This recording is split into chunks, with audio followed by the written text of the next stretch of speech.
믿었던 사람, 또 특별히 사랑했던 그런 사람에게 배신을 당하였을 때에 그때 사용되는 대명사가 브루투스, 너조차, 영어로 유투 브루투스 이 말인데요.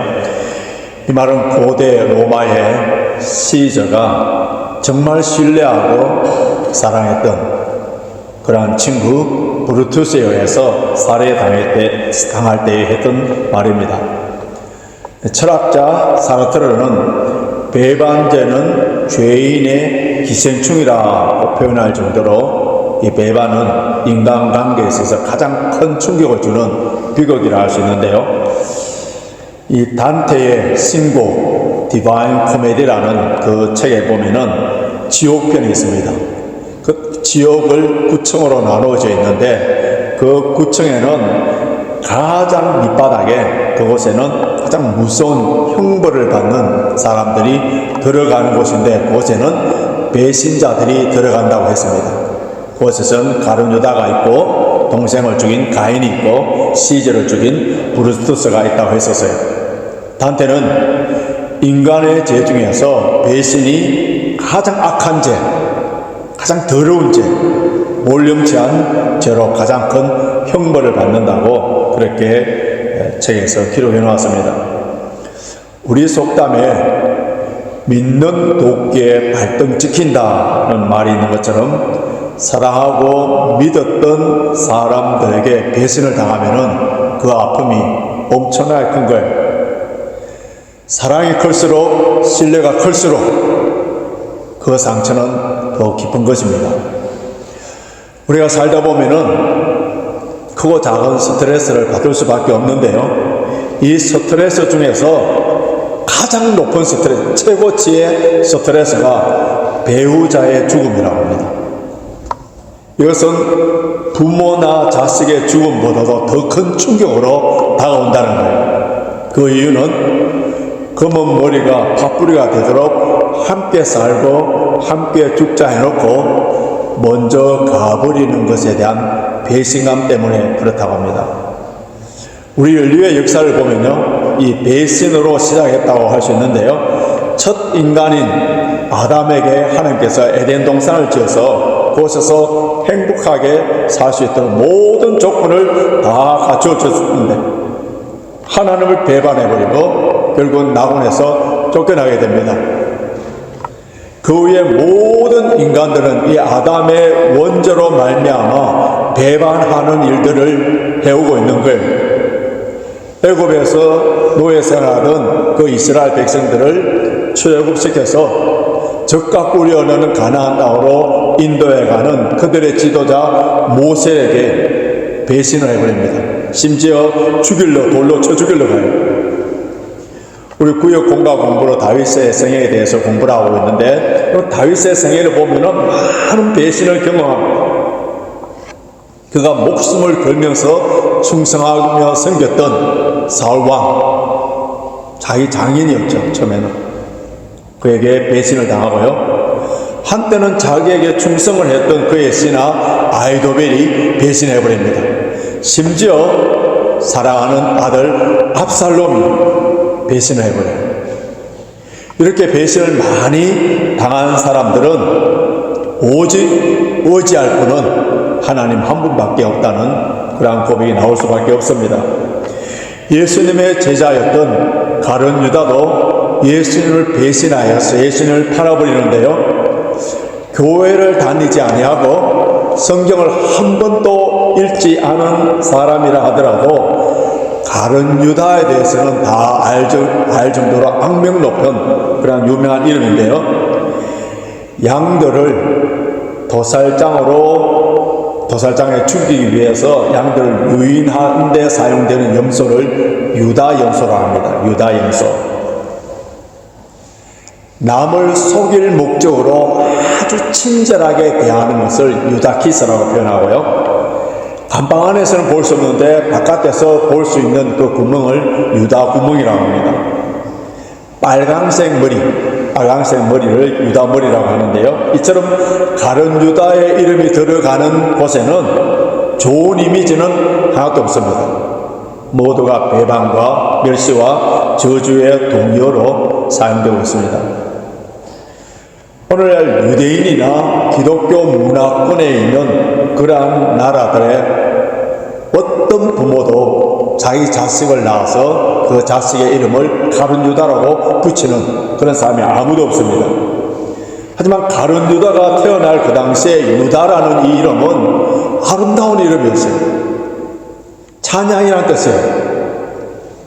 그렇기 때문에 성경에 보면은 유다라는 이름이 참 많이 나옵니다. 야곱의 12아들 중에 4번째 아들이 유다인데, 이 유다 지파에서 다윗이 출생되고 다윗의 후손으로 예수 그리스도가 탄생되는 것을 볼 때에 이 유다 지파, 유다라는 말이 얼마나 좋은 말이에요.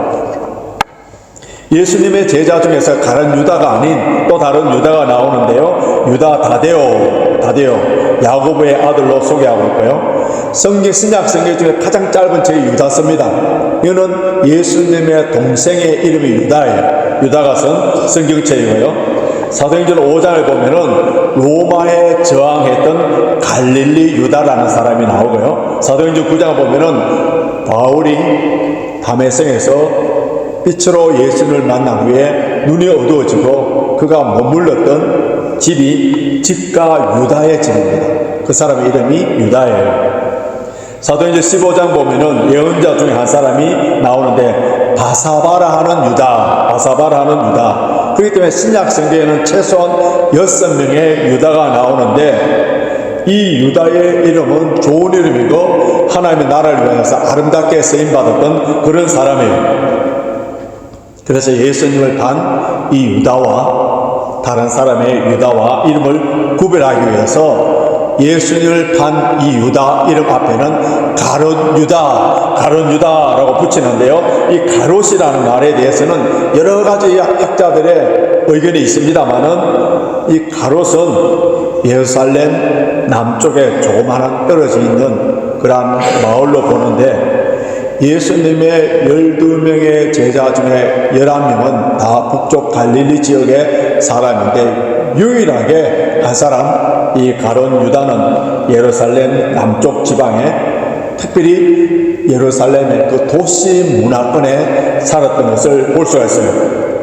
그의 아버지의 이름도 나오는데 요한복음 보면은 가롯 시몬이라고 되어 있습니다. 이 가룟 유다가 예수님의 12제자 중에 한 사람이었고, 그 제자들 가운데에서는 세리 출신인 마태가 있었지만은 돈을 관리하는 사람, 그만큼 예수님께 신임을 받았던 그자였고요. 뿐만 아니라 그도 다른 제자들과 함께 예수님께 파송받아서 전도를 나갈 때에 주님의 권능을 받아서 마귀를 쫓아내고 병을 고치고 복음을 전하기도 했었어요. 그런데 그가 예수님을 배반하여서 은 30에 데나리온으로 환산하면은 120데나리온인데 노예 한 명의 몸값에 그것을 받고 팔아버리고, 나중에는 그 돈을 성전에 던져버리고 자기가 한 일에 후회하고 회개를 한 게 아니에요. 후회만 하고 양심의 가책을 느껴서 목매어 자살해버리는 아주 비참한 인생의 말로로 끝납니다. 이런 가룟 유다를 우리가 보면서 이해가 되지 않는 두 가지 질문이 떠오를 수가 있어요. 첫 번째는 예수님께서 그 유대 땅의 수많은 사람들 가운데 12명의 제자를 뽑았을 때에 왜 가룟 유다를 뽑았느냐? 10길 물속은 우리가 알 수 있어도 한 길 사람 속은 모른다는 그 속담처럼 우리들은 사람의 마음을 잘 몰라서 많이 속임을 당할 때가 얼마나 많습니까? 예수님은 전능자시에요. 중심을 보세요. 앞으로 가룟 유다를 통해서 무슨 일이 일어날 것인가 다 알고 계시는 분이신데, 이 가룟 유다가 예수님 발끝을 다 알고 계시는데 왜 예수님께서 가룟 유다를 제자를 뽑았었느냐? 이 궁금하지 않습니까? 신약 성경에서 이 유다라는 가룟 유다가 처음 기록된 것이 요한복음 6장 64절인데요. 그것을 한번 보시기 바랍니다. 앞에 화면을 보시면요. 같이 읽겠습니다. 시작. 그러나 너희 중에 믿지 아니한 자들이 있느니라 하시니 이는 예수께서 믿지 아니한 자들이 누구며 자기를 팔자가 누군지 처음부터 아심이로라. 누가 팔자인지 예수님께서 처음부터 다 아셨다는 거예요. 요한복음 6장 70절에서 71절 보십시오. 같이 있습니다. 시작. 예수께서 대답하시되 내가 너희 12를 택하지 아니하였느냐? 그러나 너희 중에 한 사람은 마귀라 하시니 이 말씀은 가롯 시몬의 아들 유다를 가리키십니다. 저는 12 중에 하나로 예수를 팔자르라. 이런 유다를 왜 예수님께서 제자로 삼았었느냐? 여러분 궁금하지 않습니까? 두 번째 질문은요, 예수님께서 왜 다른 유다의 배신을 막지 않았었느냐입니다. 그럼 왜 변화시키지 않았었느냐? 예수님의 공생의 3년 동안에 수많은 환자들, 죽은 자도 살리고요, 귀신 들린 사람들, 귀신을 다 쫓아내버리고, 세리와 창기, 그 당시에 죄인들을 변화시켜서 하나님의 자녀로 만드시는 그런 일들이 얼마나 많았습니까? 다른 유다에게 탐심에 의해서 사탄이 들어갈 때에 그때에 막아주시든지 한번 들어갔다 하더라도 예수님의 그 권능으로 얼마든지 사탄을 쫓아내어 버릴 수 있을 텐데, 강권적인 역사로 그런 일들을 할 수 있었을 텐데 왜 배신하도록 그대로 내버려 두셨느냐? 이런 질문을 우리가 할 수 있습니다. 여기서 우리가 먼저 알아야 되는 것은요, 하나님께서 우리 인간을 창조하실 때 우리에게 자유의지를 주셨습니다. 그래서 우리가 선택할 수 있는 자유를 주셨는데요, 그 선택을 통하여서 우리에는 보람과 책임을 져야 하는 존재예요. 인간이든 자연 만물이든 창조한 목적의 이유는 하나님께 영광을 돌리기 위함입니다. 그런데 하나님께서는 우리 인간들을 강제적으로 로봇으로 만들어서 원격 조정하여서 하나님께 영광을 돌리도록 만드신 것이 아니라 우리에게 자유의지를 주셔서 자발적으로 기뻐하는 마음으로 하나님께 영광을 돌리도록 만들으신 거예요.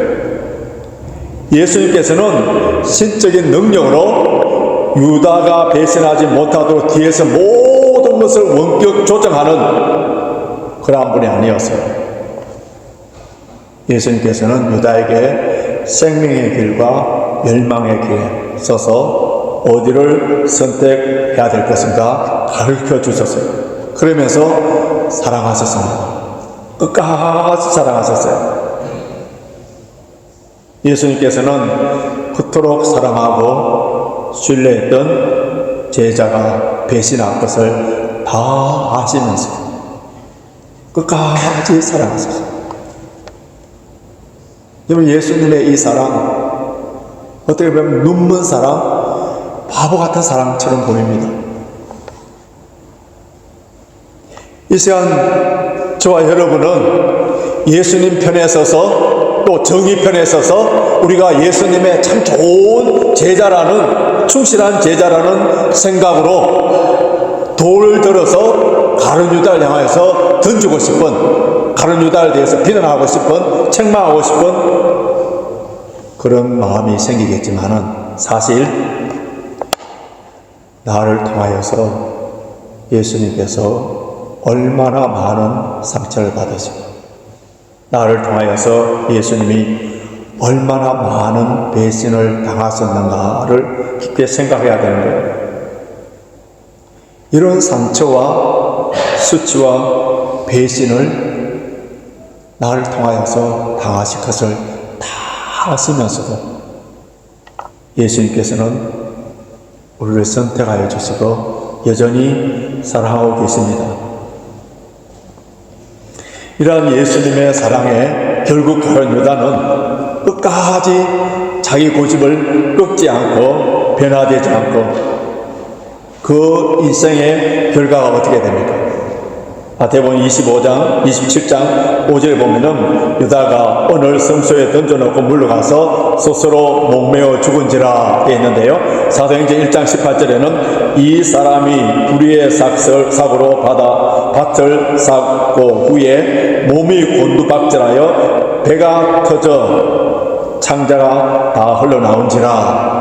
사도행전 1장 25절에서는 봉사와 및 사도의 직무를 대신할 자를 보이시옵소서. 유다는 이를 버리고 제 곳으로 갔나이다. 그는 육신뿐만 아니라 그의 영혼까지도 비참한 종말을 맞이했다는 겁니다. 예수님께서는 이 가룟 유다에게 몇 차례나 회개하고 돌아올 수 있도록 그 기회를 준 것을 성경에서 아주 자세하게 기록해 놨습니다. 예수님께서 제자들의 발을 씻어 주실 때 너희가 깨끗하나 하나는 아니다 말씀하시고, 내 떡을 먹는 자가 내 발꿈치를 들었다 한 성경을 응하게 하려는 것이라 말씀하실 때, 다른 제자들은 이 말이 무슨 말인지 잘 모르겠지만은 다른 유다는 다 알 수 있는 거예요. 발꿈치를 들었다 하는 이 말은 발바닥을 보임으로 말미암아 상대방을 무시하고 저주할 때 사용되는 바디랭귀지. 그리고 더 구체적으로 너희 중에 하나가 나를 팔리라 이 말씀으로 폭탄선을 했던 거예요. 그때에 제자들이 깜짝 놀라서 주여 내니까 주여 내니까 할 때에 뻔뻔스럽게 다른 여자가 시치님을 뚝 떼면서 무슨 말 합니까? 25절 보십시오. 라비어 내니까. 본문에는 나오지 않는 내용입니다만은 요한복음 13장을 보시면은 베드로가 그 당시에 품에 기대고 있는 예수님께서 사랑하는 제자, 이런 사도 요한으로 볼 수 있는데요. 그에게 머리짓을 하면서 예수님을 팔자가 누구인지 예수님께 직접 물어보라고 합니다. 그때에 요한은 주여 누구오니까 물어봅니다. 그때 예수님께서 내가 한 조각의 떡을 찍어다가 주는 자가 그니라 말씀하시고 떡을 떼어서 소스에 찍어서 다른 여자에게 주시면서 뭐라고 하냐면 내 하는 일을 속히 하라. 그러니까 11명의 제자들은 다른 유다가 예수님을 팔자라는 것을 상상도 하지 못했어요. 이 말을 그들은 어떻게 알아들었냐 하면은 명절 때에 썰 물건을 사라, 가난한 자들에게 무엇을 주라 하는 말씀으로 알았다는 거예요. 그러면 이것을 볼 때에 가룟 유다는 그만큼 제자들 사이에도 그렇게 신임을 받고 있는 그런 사람이었고요. 어느 누구도 의심할 수 없는 그런 사람이었어요. 완전히 가면을 쓰고 남을 속이는 그런 사람이었어요. 예수님의 떡을 받아서 그가 나갈 때에, 그때에 요한은 밤이었다. 실제적으로 밤이었지만은 그는 영적 상태는 캄캄한 밤이었다는 거예요. 그러면 영적으로 캄캄한 그런 사람에게 나타나는 두드러지는 특징이 하나 있습니다. 그것이 무엇이냐 하면 아주 고집이 세다. 성경적인 표현에 의하자면은 마음이 캄팡하고 목이 곧은 사람이에요. 예수님께서 그토록 많은 사랑을 베풀어 주시고 경고하시고 회개할 수 있는 기회를 주고 다시 돌아올 수 있는 기회를 주셨음에도 불구하고 끝까지 자기 고집을 버리지 않는 사람이 누구냐고요? 가룟 유다라는 거예요. 다른 제자들은 몰랐지만은 예수님께서 자기에게 향한 그 말씀 그걸 알았지만은 끝까지 그렇지 않은 척 위장하면서 3년 동안 예수님을 따라다녔습니다. 그럼 사람이 고집을 피우면은 무엇을 하겠다고 하면은 아무도 못 말린다는 말이 있는 것처럼요. 도박에 빠진 사람들 보십시오. 죽는 날까지 자기가 결단하여 손가락을 자르고 이러도 피를 흘리면서 도박하고요. 마약이나 알코올 중독에 빠진 사람들은 인생을 망치는 데까지 가는 것을 보게 됩니다. 내가 무언가에 지금 고집을 피우고 있다면, 하나님께 한국만 해버리면은, 몇 주 전에 제가 칼럼을 적었습니다만은, 한국만 해버리면은 행복한 삶이 되는데, 내가 무언가에, 뭐 교회에 대하여서, 하나님의 사역에 대해서, 아니면 사람의 관계에 있어서 내가 무언가에 대해서 하나님의 말씀에 어게인스트 때는 고집을 피우고 있다면은, 그는 영적 위기에 처한 사람. 여러분, 신구약 성경을 쭉 보면서 자기 고집대로 그렇게 스스로 살아가려고 했던 사람들이 망하지 않는 사람들이 있습니까? 로마서 8장 6절에서 7절 말씀 한번 봅시다. 로마서 8장 6절에서 7절 같이 읽겠습니다. 시작. 육신의 생각은 사망이요 영의 생각은 생명과 평안이니라. 육신의 생각은 하나님과 원수가 되나니 이는 하나님의 법에 굴복하지 아니할 뿐 아니라 할 수도 없느니라. 육신의 생각, 자기 고집 어떻다고요? 하나님의 법에 굴복하지 않을 뿐만 아니라 할 수도 없느니라. 사무엘상 15장 23절 보면요, 하나님을 거역하고 자기 고집하고 완고한 것은 점치는 죄와 같고 우상에게 절하는 죄와 같다고 했었어요. 이런 고집된 마음에는, 이런 신앙의 지조와는 달라요. 그 마음에는 절대로 하나님의 말씀의 뿌리를 내리지 못합니다. 구약 민수기를 보면은 하나님께서 발람 선지자에게 이스라엘 저주하지 말라고 그렇게 했습니다. 그러나 끝까지 고집을 부리는 거예요. 그때 결국 누가 나서서 말을 합니까? 나귀가 말합니다. 그래도 고집을 끊지 않고 이스라엘 저주하러 갑니다. 그럼 신앙은 고집이 아니에요. 고집은 강팍한 마음에서 나오는 겁니다. 고집은 성령의 소리도 거절하는 거예요. 신앙은 어린아이의 소리를 통해서, 자연의 소리를 통해서도 하나님의 음성을 듣는 것이고, 고집은 하나님의 말씀까지도 거절하는 거예요. 지금 내가 주장하고 있고 내가 의지를 굽히지 않고 있는 것이 신앙인가 내 고집인가 점검해 보시길 바랍니다. 이 고집을 끊고 마음을 부드럽게 하여서 하나님의 말씀에 순종하며 살 때에 평강과 기쁨이 넘쳐납니다. 그런데 하나님의 말씀에 고집을 피우면 어떤 결과가 있는지 우리 출애굽기를 통해 잘 알지 않습니까? 바로에게 9가지 재앙을 내렸음에도 불구하고 그 고집을 끊지 않습니다. 결국은 장자의 죽음까지 가는 것을 볼 수가 있는데요. 젊을 때에 저에게 없던 기도의 제목이, 나이가 들어가면서 요즘 나오는 기도 제목이 하나 있는데요. 나이가 들어갈수록 시야가 넓고 다른 사람을 포용할 수 있는 어른이 될지언정 마음이 좁은 꼰대가 되지 않도록 인도해달라. 어느 날 새벽에 주님, 이제 나이가 들어가니까 조그만한 일에도 섭섭하고 그때 제 의지를 꺾지 않으려고 하는 꼰대 같은 기질이 있는데 이 꼰대 같은 기질을 없애 주시고 넓은 마음을 주소서. 이거 하나 갖고도 하루 새벽기도 내내 기도할 수 있는 제목이었어요. 나이가 들어갈수록 멋진 어른이 될지언정 꼰대가 되지 않는 것 얼마나 중요합니까? 하나님의 자녀는 자기의 고집을 끊고 하나님의 말씀에 순종하면서 사는 것이 자연스러운 영성이고 축복을 받을 수 있는 길이에요. 그런데 이런 삶에 있어서 역행하면 어떻게 됩니까? 역행하게 되면 삶이라는 단어가 영어로 보면 뭡니까? 라이브입니다. 라이브. 근데 이 라이브라는 글자를 거꾸로 읽어보십시오. 어떻게 됩니까? 이불이에요, 이불.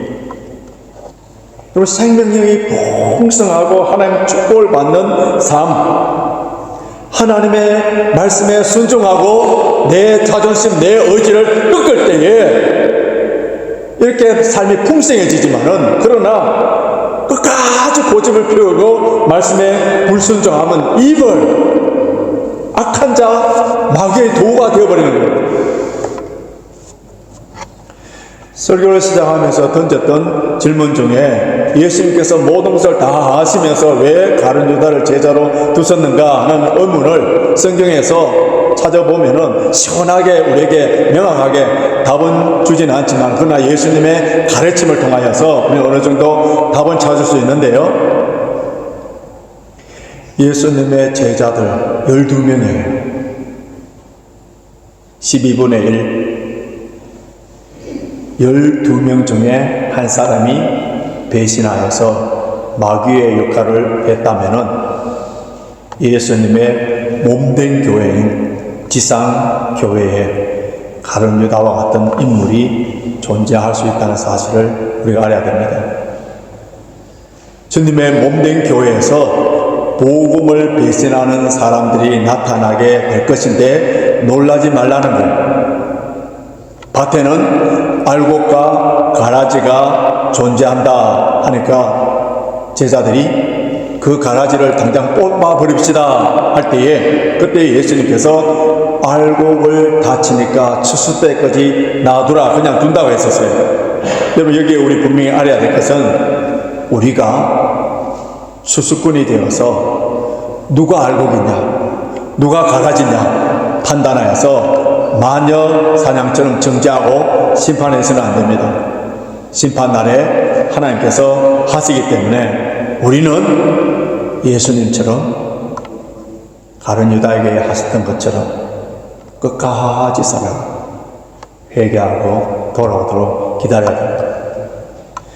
대인 춘풍 지기추상, 제가 설교 가운데서 많이 언급한다는데요, 내 자신에 대해서는 영적 긴장감을 가지고 가을스리처럼 냉정하게, 악은 모양이라도 내지 아니하고 더러운 말은 입 밖에도 나가지 아니하도록 항상 영적 경각심을 갖고 깨어 있어야 됩니다. 마틴 루터나 스펄전 목사님의 그의 일기장들을 보면요, 이런 말들이 나옵니다. 하나님, 혹시 저를 이렇게 사용만 하시고 나중에 지옥에 보내시려고 하는 것은 아니지요? 굉장히 영적 긴장감을 가지고 이런 말들을 했는데요. 그래서 사도 바울도 동일한 말을 합니다.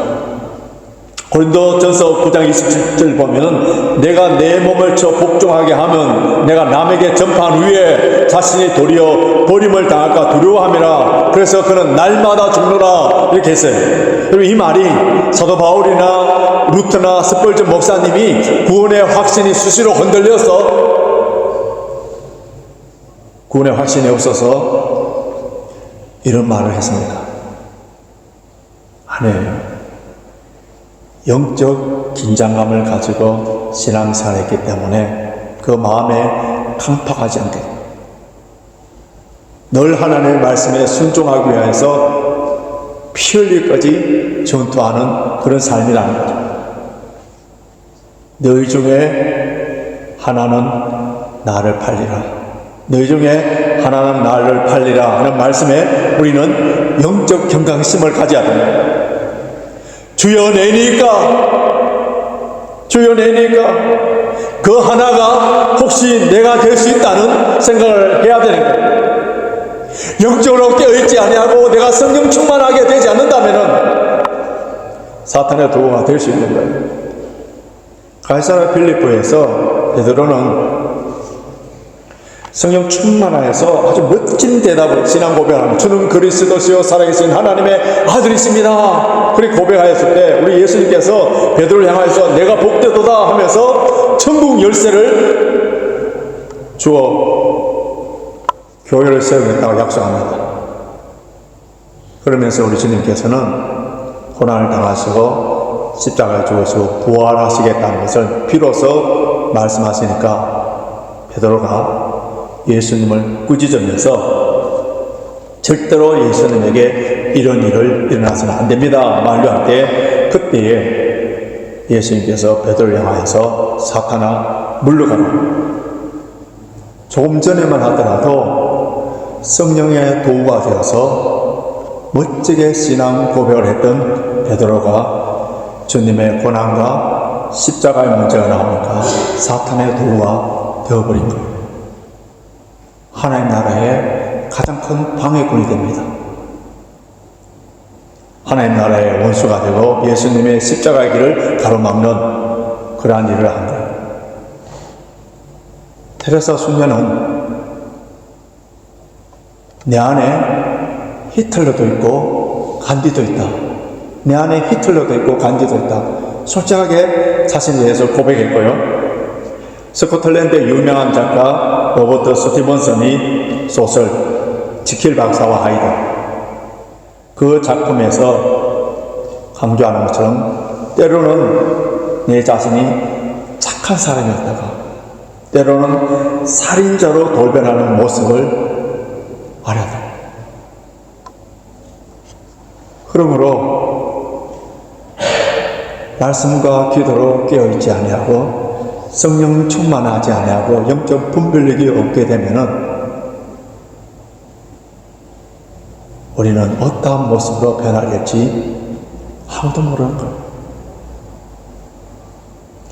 이 시간에 오늘 11월 첫째 주일을 맞이하여서 우리 지난 10개월 동안 하나님께서 베풀어 주신 은혜를 생각하면서 이제 원래 남은 2달 동안에 하나님 복을 받고 올 한 해도 잘 마무리해야 되는 이 시점에 오늘 우리에게 주시는 말씀으로 하나님 아버지 앞에 성령 앞에 이 교회 예배 드리는 이 순간에 내가 꺾어야 되는 고집이 무엇인가, 내가 꺾어야 되는 고집이 무엇인가를 생각해 보십시오.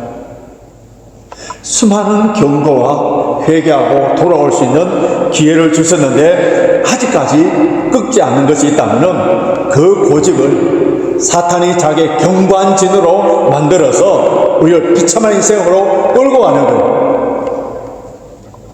예수님께서 우리를 너무너무 사랑하셔서 오늘 이 시간에 다시 저와 여러분들이 다른 유다와 같은 그런 말로가 되지 아니하도록 회개하고 돌아오도록 기회를 주셨는데 지금까지 저와 여러분들이 과거에 잘못한 죄와 모든 것들에 대해서 후회하면서 양심의 가책을 느꼈다면 그것으로는 되는 게 아니에요. 뭘로 된다고요? 양심의 가책을 느끼고 후회를 하니까 뭐가 됩니까? 자살로 끝나버리는 거예요. 베드로도 배신했지만은 후회로 끝나는 것이 아니라 회개로 주님께로 돌아왔을 때 다시 쓰임받는 것처럼 저와 여러분들에게 간절한 것은 후회와 양심 가책에 눈물로서 머무는 것이 아니라 회개하고 주님께로 돌아와야 돼요. 주님께로 돌아와요. 내 고집을 내려놓고 뭐 그 중요하다고 그 자존심 같은 그런 모든 고집들을 다 내려놓고 하나님 말씀에 헌복하고 말씀에 순종하고 부드러운 마음, 겸손한 마음, 회개하는 마음, 아름다운 마음으로 주님께로 돌아오면 주님께서 그 마음에 평강과 기쁨을 주시고 생명이 풍성한 삶을 주시고 고집으로 사탄의 도구가 되는 것이 아니라 회개함으로 성령의 귀한 도구가 되어서 일평생 동안 주님의 선한 도구로 아름답게 쓰임받는 저와 여러분이 되시길 주님의 이름으로 축원합니다.